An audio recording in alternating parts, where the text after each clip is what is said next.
Sore menjelang, Yo dan Marcelo akhirnya kembali ke mansion. Setelah Marcelo naik ke kamar utama, Yo memilih kembali ke kamarnya. Wajahnya masam karena terus memikirkan masalah dinner mendadaknya malam ini bersama Sofia. Yo menuju kamar mandi kemudian berdiri di depan cermin. Ia memperhatikan bayangannya di cermin dengan seksama dan Yo pun mulai menyunggingkan sebuah senyuman tipis di wajahnya. Lihatlah aku, usiaku sudah kepala 4. Rambut putih pun sudah mulai tumbuh di kepala dan area wajahku. Apa masih pantas aku berpacaran dengan seorang gadis yang baru berusia 20 tahun? Usianya saja separuh dari usiaku, gumamnya. Perlahan Yo melepaskan pakaiannya satu persatu hingga kini terlihatlah otot-otot tubuhnya yang menonjol-nonjol. Ia memamerkan otot-ototnya dengan berbagai gaya di depan cermin dan ia kembali tersenyum. Tapi sepertinya aku masih tampan. Iya, masih bisa bersaing dengan anak muda, gumamnya lagi. Sementara Yo masih mengagumi bayangannya, Marissa tengah sibuk mempersiapkan penampilan Sofia untuk malam ini. Marcelo bahkan sampai menggelengkan kepalanya melihat Marissa. Cah, yang dinner mereka, kenapa kamu yang sibuk? Sudah, Daddy tidak akan mengerti. Sebaiknya cukup lihat tanpa perlu berkomentar, jawab Marissa. Ya, sudah. Terserah kamu saja, yang penting kamu senang. Marcelo kembali kamar utama kemudian menuju kamar mandi dan melakukan ritual mandinya di sana. Pokoknya dia harus berubah dan buat semua orang terpesona ketika melihatnya, terutama lelaki dingin itu, ucap Marissa kepada Mua yang sedang memakai over Sofia. Sip, Nona. Nona tenang saja, sahut Mua tersebut sambil tersenyum hangat padanya. Hufet. Marissa menjatuhkan dirinya di sebuah sofa yang letaknya tak jauh dari meja rias, di mana Sofia masih dirias oleh sang ahli. Marissa terus memperhatikan penampilan Sofia yang perlahan-lahan berubah. Gadis manis itu kini berubah menjadi gadis yang cantik dan anggun. Apalagi setelah ia mengenakan dress cantik yang tadi Marissa berikan. Selesai. Seru sang Mua sembari membantu Sofia bangkit dari tempat duduknya dan memperlihatkan kecantikan gadis itu di hadapan Marissa. Wah. Marissa tertawa puas karena makeovernya benar-benar berhasil. Marissa bahkan menggelengkan kepalanya, seakan tidak percaya dengan apa yang ia lihat di depan matanya. Ya Tuhan, Sofia. Kamu cantik sekali. Seru Marissa sembari bangkit dari tempat duduknya kemudian menghampiri Sofia dan memeluk tubuh gadis itu. Terima kasih, Nona. Mata Sofia kembali berkaca-kaca. Hus. Jangan menangis lagi. Walaupun tidak akan melunturkan makeupmu, kamu tetap tidak boleh menangis, paham? Paham, Nona. Sahut Sofia mantap. Marissa menuntun Sofia menuju ruang utama dan mendudukkan gadis itu di sana. Tepat di saat itu, Marcelo juga berada di sana. Ia menggelengkan kepalanya ketika melihat perubahan Sofia. Wah, kalau sampai Yo masih menolak, berarti Yo benar-benar sudah tidak normal. Seru Marcelo sembari menghampiri Marissa. Kamu benar, tapi aku tak kalah cantik, kan, suamiku? Tanya Marissa sambil menautkan kedua tangannya ke tengkuk Marcelo. Kamu itu ratuku, Marissa sayang. Tak akan ada yang mampu mengalahkan kecantikanmu, jawab Marcelo yang kemudian melumet bibir seksi yang begitu menggodanya sejak tadi. Marissa melepaskan ciuman lelaki itu sambil terkekeh pelan. Di sini ada Sofia, Dad. Apa kamu tidak malu melakukan hal itu di hadapannya? Dia masih suci dan jangan nodai matanya dengan melihat aksi nakalmu itu, ucap Marissa. Tidak masalah, hitung-hitung mengajari Sofia bagaimana melakukan ciuman dengan baik dan benar, jawab Marcelo sambil tergelak. Ish, dasar. Sofia hanya bisa tersenyum kecut kemudian menundukkan kepalanya menghadap lantai. Ia tidak ingin matanya kembali ternodai dengan melihat adegan mesra dari pasangan itu. Sementara itu di kamar asisten Yo. Sial. Ini sudah setelan yang ke-8, kenapa masih terlihat tidak cocok itu buku? Gumamnya sambil memperhatikan bayangannya di cermin. Yo menepuk jidatnya sendiri. Ia teringat di mana Marcelo juga pernah terlihat bodoh sama seperti dirinya. Di mana lelaki itu menghabiskan banyak waktu hanya untuk memandangi deretan pakaian mahal di dalam ruangan pakaiannya. Malangnya, hal itu akhirnya terjadi kepadanya. Ya, Tuhan.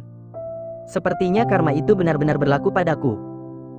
Kemarin aku begitu bahagia menertawakan Tuan Marcelo dan sekarang aku berada di posisinya. Tapi, benar. Setelan jas ini memang terlihat jelek si tubuhku? Atau memang tubuhku yang sudah mulai jelek? Gumam Yo. Jika dulu Marcelo punya seseorang, Yo, yang bisa memecahkan masalah peliknya, tetapi tidak untuk Yo sendiri. Ia tidak memiliki siapapun untuk dimintai pendapat dan sekarang ia benar-benar sedang kebingungan. Ya, sudahlah. Pasrah saja. Yo meraih ponsel di atas nakas kemudian menyimpannya ke dalam saku celana. Setelah itu ia pun bergegas menuju ruang utama, di mana Marcelo, Marisa dan Sofia sudah menunggunya. Dari kejauhan, Yo memperhatikan gadis cantik menggunakan dress hitam. Gadis itu duduk di sofa sambil menundukkan kepalanya. Sedangkan pasangan itu tidak hentinya melakukan aksi konyol yang membuat hasrat bangkit. Tubuh Yo kembali panas dingin. Berkali-kali lelaki itu menghembuskan napas panjang supaya tubuhnya sedikit lebih rileks. Apalagi saat ia sudah berdiri di hadapan Sofia, gadis itu bahkan belum membalas tatapan matanya, tetapi nyalinya sudah menciut. Karma oh Karma, kenapa kamu menghampiriku? Batin Yo sambil mengusap tengkuknya. Ternyata kamu sudah berada di sini rupanya, ucap Marcelo. Marisa yang tadinya duduk di atas pangkuan sang suami sambil membalas kecup bersama lelaki itu akhirnya turun dan menghampiri Sofia. Ya, Tuan, jawab Yo sembari membungkuk hormat. Sejak tadi Sofia hanya menundukkan kepalanya, adegan mesra yang dilakukan oleh pasangan itu membuat hatinya dak-dikduk, tak karuan. Dan rasanya ia ingin segera mempraktikannya. Ayo, Sofia. Calonmu sudah tiba, bisik Marisa seraya membantu gadis cantik itu bangkit dari tempat duduknya. Aku gugup, Nona. Ingat saja hutang-hutangmu padaku, aku yakin rasa gugupmu akan segera sirna, goda Marisa sambil terkekeh pelan. Benar kan? Ya, jawab Marisa mantap. Perlahan Marisa menuntun Sofia menghampiri Yo yang tegang seperti manekin. Berdiri tegap dengan ekspresi wajah yang sulit ditebak. Om Yo, aku titip Sofia, ya. Ingat, jangan buat dia kecewa. Jika Om berani bikin Sofia kecewa maka aku akan minta suamiku memangkas habis gajimu bulan ini dan aku kasih ke Sofia. Ancam Marisa sambil menyeringai licik. Ya, Nona. Tentu saja. Sekarang Nona kecil ini sudah mulai berkuasa, tamatlah riwayatku. Batin Yo. Yo pasrah, ia menyerahkan lengannya untuk dipeluk oleh Sofia. Sama seperti Yo, Sofia pun pasrah dan segera melingkarkan tangannya ke lengan kekar Yo. Keduanya nampak canggung dan terlihat lucu. Marisa dan Marcelo terkekeh melihat pasangan itu berjalan di depan mereka. Apakah kita juga terlihat konyol seperti itu, Cah? Tanya Marcelo. Ya tidaklah, Dat. Aku kan lebih liar dan lebih garang dari Sofia.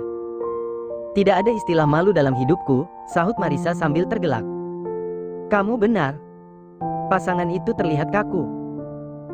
Mereka sama-sama malu dan masih menjaga image mereka masing-masing. Hingga akhirnya kedua pasangan itu tiba di halaman depan mansion.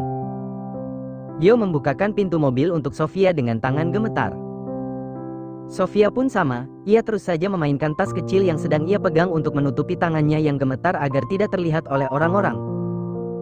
Selamat menikmati malam indahmu, Yo. Gunakan kesempatan ini sebaik-baiknya dan jangan disia-siakan, mengerti maksudku? Ucap Marcelo sambil mengedipkan matanya berkali-kali kepada Yo, ketika lelaki itu sudah duduk bersama Sofia di dalam mobilnya. Baik, Tuan. Akan selalu saya ingat, jawab Yo. Setelah mobil yang dikemudikan oleh salah satu bodyguard itu pergi meninggalkan mansion, pasangan itu pun kembali melangkahkan kakinya menuju kamar mereka. Rasanya aku ingin ikut mereka, dinner bareng, ucap Marisa. Heh, mana ada yang seperti itu? Aku penasaran, Dedi. Aku takut mereka terus seperti itu di sana. Mana ada perkembangannya kalau mereka masih sama-sama gengsi? Yang penting tugas Dedi selesai ya, nak. Soal mereka bisa bersatu ataupun enggak, itu urusan mereka, ucap Marcelo sembari mengelus perut Marisa. Tapi aku maunya mereka bersatu, Dedi, rengek Marisa. Sudahlah, Ca. Biarkan Tuhan yang mengatur perjodohan mereka, peranmu sudah cukup sampai di sini, jawab Marcelo. Sementara itu di dalam mobil. Sejak melesat dari mansion, mobil yang ditumpangi oleh Yo dan Sofia mendadak hening. Tak ada satupun di antara mereka yang ingin membuka suaranya. Termasuk bodyguard pilihan, yang malam ini menjadi sopir pribadi Yo. Hingga akhirnya suara berat Yo memecahkan kesunyian di dalam mobil tersebut. "Apa Nona Marisa yang memintamu menerima acara dinner dadakan ini?" tanya Yo tanpa melirik sedikit pun kepada gadis cantik bergaun hitam di sampingnya. Sofia menganggukkan kepalanya dengan cepat sembari memperhatikan wajah Yo yang kini penuh dengan keringat dingin. "Ya, Tuan." Tuan Yo, apa kamu sakit?" tanya Sofia panik sembari meraih sebuah tisu dan mengelap keringat yang membasahi kening Yo. Yo meraih tangan Sofia dan akhirnya mereka pun saling bertatap mata. Untuk beberapa saat mereka terlena pada tatapan mereka masing-masing. Yo bahkan tidak sadar bahwa kini tangannya sedang mengelus lembut pipi gadis ingusan itu. Bodyguard berdehem dan membuyarkan lamunan keduanya. Padahal Sofia sudah berharap lebih dari sekedar tatapan mata. Adegan panas yang diperlihatkan oleh pasangan nyeleneh itu membuat ia penasaran dan ingin mempraktekkannya bersama lelaki dewasa yang sedang duduk di sampingnya. "Tuan Yo, kita sudah sampai," ucap bodyguard. Yo memperhatikan sekelilingnya dan ternyata apa yang dikatakan oleh bodyguard itu benar adanya. Mereka sudah berada di halaman depan sebuah restoran terbesar di kota mereka. Setelah bodyguard membukakan pintu mobilnya untuk Yo, Yo pun segera keluar dari mobil tersebut sambil menuntun Sofia. "Kamu tidak gugup, kan, Sofia?" goda Yo, padahal dialah yang sedang gugup. "Sedikit, Tuan." Jawaban yang keluar dari bibir indah Sofia membuat Yo menyunggingkan sebuah senyuman. "Buatlah dirimu nyaman," jawab Yo. Kehadiran pasangan itu disambut oleh sang manajer restoran. Ia menuntun Yo dan Sofia menuju sebuah meja VIP dan mempersilahkan mereka untuk duduk di sana. Ini pertama kalinya untuk Sofia dan membuat gadis itu terpelongo dan merasa takjub. Sofia dan Yo duduk di kursi mereka masing-masing dengan posisi saling berhadapan. Mereka sama-sama kikuk dan terlihat serba salah. Tanpa mereka sadari, sosok wanita cantik sedang memperhatikan mereka dari kejauhan. Sejak pertama Yo memasuki ruangan itu, ia terus saja memperhatikannya. Bahkan tanpa berkedip sedikit pun. "Siapa dia, Chloe?" tanya lelaki yang sedang duduk satu meja dengannya. "Masa lalu yang menyedihkan. Bisakah temani aku menghampiri meja mereka?" tanya wanita yang bernama Chloe tersebut kepada kekasihnya. "Tentu saja, Chloe." Pasangan itu berjalan menghampiri meja Yo sambil bergandeng mesra. "Hai, Yo. Apa kabar?" sapa Chloe. Sontak saja, Yo dan Sofia menoleh kepada pasangan itu sambil menautkan alis mereka. Yo sempat terkejut ketika mengetahui siapa yang sedang berdiri di depan mejanya. Ia menatap Chloe dengan tatapan elangnya, kemudian melemparkan senyuman tipis kepada wanita itu. "Baik. Senang bisa bertemu denganmu lagi, Chloe." Sofia hanya terdiam sambil memperhatikan ekspresi Yo dan wanita itu. Ia yakin antara Yo dan wanita itu pernah memiliki hubungan spesial. "Siapa gadis ini?" "Anakmu," tanya Chloe sembari memperhatikan Sofia dari ujung kepala hingga ujung kaki. "Dia?" Yo sempat bingung mau jawab apa saat itu. "Dia calon istriku." "Kenalkan, namanya Sofia," lanjut Yo seraya memperkenalkan Sofia kepada pasangan itu.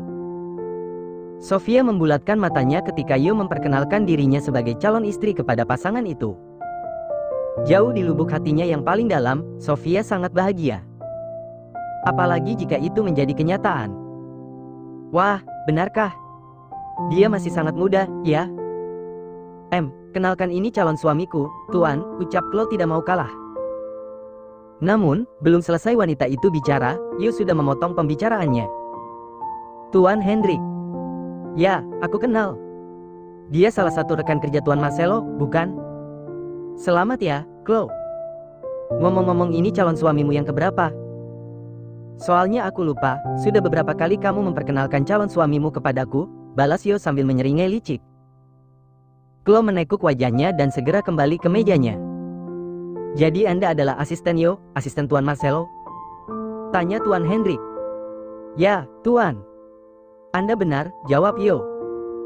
Lelaki itu nampak serba salah, ia mengulurkan tangannya kepada Yo sembari berpamitan dan kembali ke mejanya. "Siapa wanita itu, Tuan Yo?" Pertanyaan yang sejak tadi memenuhi isi kepala gadis itu dan akhirnya keluar juga dari bibirnya. Yo menatap lekat kedua bola mata indah milik Sofia sambil mengingat kisah masa lalunya. "Namanya Chloe." Wanita mengejar CEO dan karena aku bukanlah seorang CEO, aku pernah dicampakkan olehnya, miris, kan kisah cintaku. Tutur Yo masih dengan wajah dinginnya. Sofia kembali memperhatikan wanita itu dari kejauhan dan entah kenapa Sofia sedih. Ia menundukkan kepalanya sambil memikirkan perasaannya terhadap Yo yang mungkin tidak akan pernah terbalas. "Kenapa diam?" tanya Yo. "Tidak apa-apa," sahut Sofia sambil tersenyum kecut. Mereka pun mulai menikmati hidangan yang sudah tersedia di atas meja. Beberapa kali Sofia melirik Chloe dan memperhatikan wanita itu dari mejanya. Terbesit rasa iri di hati Sofia saat itu. Mimpiku terlalu tinggi, mengharapkan cinta dari sosok Tuan Yo. Lihatlah wanita itu, dia cantik dan sempurna. Penampilannya pun begitu memukau, sedangkan aku. Sofia mengingat siapa dirinya yang sebenarnya dan ia merasa bagai bumi dan langit jika disandingkan dengan wanita yang bernama Chloe tersebut. Jika Sofia sedang putus asa, berbeda dengan Yo. Lelaki itu sedang mencoba menguasai dirinya. Ia tidak ingin terlihat bodoh di hadapan Sofia. Beberapa kali ia menghembuskan napas berat sambil melirik gadis yang sedang duduk dengan kepala tertunduk di hadapnya. Harus bisa, batin Yo. Yo meraih makanannya dengan menggunakan sendok kemudian mengulurkan ke hadapan Sofia dengan tangan gemetar. "Sofia, bukalah mulutmu," ucap Yo sambil tersenyum kecut kepada gadis itu. Sofia mengangkat kepalanya kemudian menatap sendok yang diserahkan oleh Yo kepadanya. Sendok tersebut bergetar dan hal itu membuat Sofia terkekeh melihatnya. "Kenapa tangan Tuan gemetar?" tanya Sofia. Sudah, jangan banyak bertanya. "Buka saja mulutmu," sahut Yo. "Baiklah." Sofia membuka mulutnya dan menyambut sendok tersebut. Yo lega, akhirnya ia berhasil melakukan hal itu walaupun masih terlihat kaku. Kenapa Tuan Yo menyuapiku? Apa Tuan Yo sengaja melakukan itu untuk membuat Nona Chloe cemburu? Hufet, batin Sofia. "Mau lagi?" Tanya Yo, berusaha menjadi lelaki romantis. Tidak. Tidak usah Tuan Yo, aku bisa sendiri." Tidak berselang lama acara dinner dadakan itu pun selesai. Sofia sudah beberapa menguap, pertanda gadis itu sudah mengantuk. "Sebaiknya kita pulang, Sofia. Sepertinya kamu sudah mengantuk," ajak Yo sembari bangkit dari tempat duduknya. Yo mengulurkan tangannya dan membantu Sofia bangkit kemudian menuntun gadis itu menuju tempat parkir, di mana bodyguard sudah menunggu mereka. Benar saja, baru beberapa meter mobil itu melaju, Sofia sudah tertidur sambil menyandarkan kepalanya di pundak Yo. Yo meraih tubuh Sofia kemudian meraih gadis ke dalam pelukannya. "Aku akan selalu bersamamu, Sofia. Selain karena janjiku kepada ibumu, aku juga merasa berhak melindungimu," gumam Yo sambil mengelus puncak kepala Sofia. Seorang pelayan berlari dengan wajah pucat pasi menemui bodyguard yang sedang berjaga. Ia menghampiri lelaki bertubuh tambun itu kemudian memberitahukan apa yang baru saja ia lihat dengan mata kepalanya. "Tuan, tolong. Sesuatu sedang terjadi pada Busri," ucap pelayan itu dengan wajah cemas. Tanpa banyak tanya, bodyguard tersebut segera berlari menuju kamar Busri bersama pelayan itu di belakangnya. Sesampainya di kamar Busri, mata bodyguard tersebut membulat sempurna. Ia segera menghampiri tubuh Busri yang sudah tidak berdaya sambil mencoba menyadarkan wanita itu. Busri. Bangunlah," ucap bodyguard sembari menepuk-nepuk wajah pucat Busri dengan lembut. "Dia sudah tidak sadarkan diri, Tuan. Sebelumnya sudah saya coba bangunkan, tetapi beliau tidak juga merespon," ucap pelayan dengan wajah cemas menatap bodyguard. "Tolong jaga dia sebentar, kita harus beritahu Tuan Marcelo, karena saat ini Tuan Yo sedang tidak ada di sini." Pelayan itu menganggukkan kepalanya dengan cepat, sementara bodyguard segera berlari menuju kamar utama. Di dalam kamar utama, Plak. Marisa nakal kembali beraksi. Wanita itu mengenakan lingerie berbentuk macan lengkap dengan aksesorisnya, seperti ekor dan bando berbentuk telinga macan. Dan sebuah cambuk kecil di tangannya yang sejak tadi ia hempas-hempaskan ke atas tempat tidur mewah mereka. "Mana bokongmu, Dat? Biar Ica pukul, Bukannya terangsang, Marcelo malah tergelak melihatnya. Macan buntingku. Memangnya mau kamu apakan bokongku, hah? Ku pukul, plak." Marisa kembali menghempaskan cambuk kecilnya ke atas tempat tidur. Marcelo kembali tergelak melihat aksi nakal istrinya. Ya, Tuhan. Kamu memang benar-benar nakal, Cha. Aku bingung harus berkata apa, ucap Marcelo di sela gelak tawanya. Tidak perlu berkata apa-apa, kucing kecil. Cukup lihat aksi macan buntingmu ini, jawabnya sambil merangkak menaiki tempat tidur. Baru saja Marisa mendekati sang suami, tiba-tiba pintu kamar mereka diketuk oleh bodyguard dari luar. Tok! Tok! Tok! Pasangan nyeleneh itu menghentikan aksi mereka dan sontak menoleh ke arah pintu kamar. Ya, siapa? Tanya Marcelo. Ini saya, Tuan. Maafkan saya karena sudah mengganggu istirahat Anda, tetapi di salah satu kamar pelayan sedang terjadi sesuatu, ucap bodyguard ragu-ragu. Marcelo segera meraih kimono tidur yang tergeletak tidak jauh dari tempat tidurnya dan mengenakannya.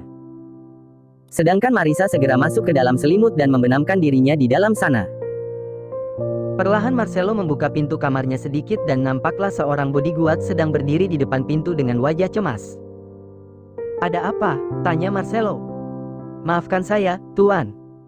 Saya tidak tahu harus memberitahukan kepada siapa karena saat ini Tuan Yo masih belum kembali. Bu Sri, ibu dari Sofia, pelayan baru itu sedang tidak sadarkan diri. Sepertinya sedang sakit keras, Tuan. Mendengar nama Bu Sri disebutkan, Marcelo bergegas menemui Marisa dan mengatakan hal itu. Cha, aku ke kamar pelayan dulu. Sepertinya sedang terjadi sesuatu kepada Bu Sri, ucap Marcelo sambil menatap selimut yang menutupi tubuh Marisa. Nanti Ica susul, jawab wanita itu dari balik selimut. Masih dengan kimono tidurnya, Marcelo mengajak bodyguard tersebut menuju kamar Bu Sri. Setelah kepergian sang suami, Marisa segera keluar dari selimut dan meraih kimono tidur dari dalam ruangan penyimpanan pakaian. Ia mengenakan kimono tersebut untuk menutupi lingeri macannya dan segera menyusul Marcelo menuju kamar pelayan. Sesampainya di kamar Bu Sri, Marcelo pun ikut panik melihat kondisi wanita itu. Sebaiknya cepat bawa dia ke rumah sakit, titah Marcelo. Baik, Tuan. Bodyguard segera mengangkat tubuh kurus Bu Sri dan membawanya sambil berlari kecil menuju halaman depan mansion. Bagaimana keadaan Bu Sri?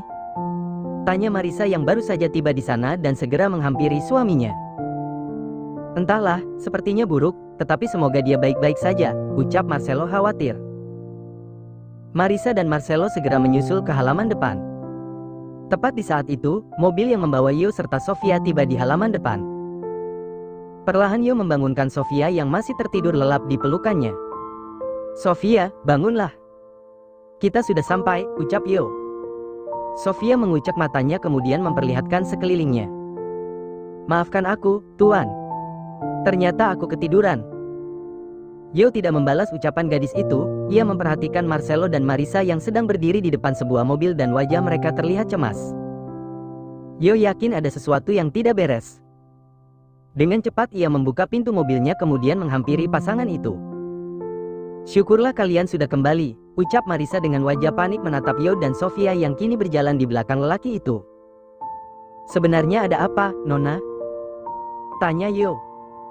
Bu Sri tidak sadarkan diri dan bodyguard akan segera membawanya ke rumah sakit, jawab Marcelo. Ibu. Lirih Sofia setelah mendengar ucapan Marcelo. Tangis Sofia pecah, ia bergegas menuju mobil yang akan membawa ibunya ke rumah sakit.